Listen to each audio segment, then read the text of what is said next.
ఆదికాండము 2వ అధ్యాయము. ఆకాశమును భూమియు వాటిలోనున్న సమస్త సమూహమును సంపూర్తి చేయబడెను. దేవుడు తాను చేసిన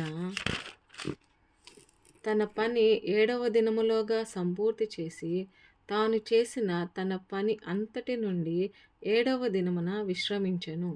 కాబట్టి దేవుడు ఆ 7వ దినమును ఆశీర్వదించి పరిశుద్ధపరచెను.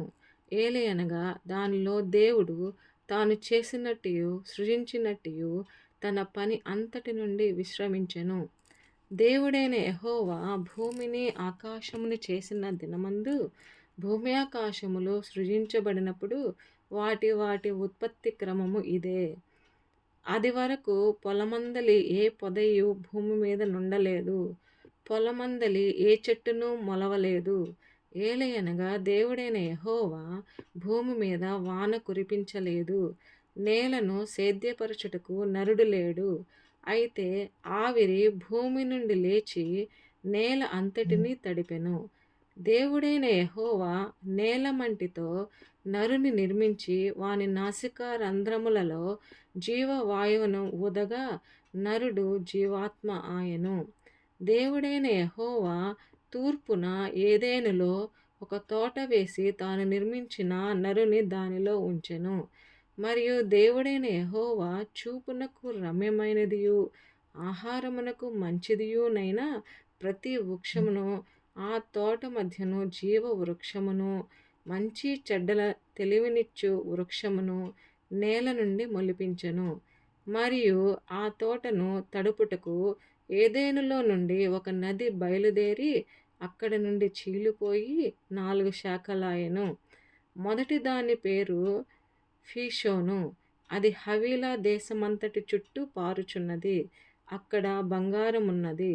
ఆ దేశపు బంగారము శ్రేష్టమైనది. అక్కడ బోళమును గోమేధికములను దొరుకును. రెండవ నది పేరు గీహోను. అది కూషు దేశమంతటి చుట్టూ పారుచున్నది. మూడవ నది పేరు హిద్దెకెలు. అది అష్షూరు తూర్పు వైపున పారుచున్నది. నాలుగవ నది యూఫ్రటీసు. మరియు దేవుడైన యెహోవా నరుని తీసుకొని ఏదెను తోటను సేద్యపరచుటకును దాని కాచుటకును దానిలో ఉంచెను. మరియు దేవుడైన యెహోవా ఈ తోటలోనున్న ప్రతి వృక్ష ఫలములను నీవు నిరభ్యంతరముగా తినవచ్చును. అయితే మంచి చెడ్డల తెలివినిచ్చు వృక్ష ఫలములను తినకూడదు. నీవు వాటిని తిను దినమున నిశ్చయముగా చచ్చెదవని నరునికి ఆజ్ఞాపించెను. మరియు దేవుడైన యెహోవా నరుడు ఒంటరిగా నుండుట మంచిది కాదు, వానికి సాటి అయిన సహాయమును వాని కొరకు చేయుదును అనుకొనెను. దేవుడైన యెహోవా ప్రతి భూజంతువును ప్రతి ఆకాశ పక్షిని నేల నుండి నిర్మించి ఆదాము వాటికి ఏ పేరు పెట్టునో చూచుటకు అతని యొద్దకు వాటిని రప్పించెను. జీవము గల ప్రతి దానికి ఆదాము ఏ పేరు పెట్టెనో ఆ పేరు దానికి కలిగెను. అప్పుడు ఆదాము సమస్త పశువులకును ఆకాశ పక్షులకును సమస్త భూజంతువులకును పేర్లు పెట్టెను. అయినను ఆదామునకు సాటి అయిన సహాయము అతనికి లేకపోయెను.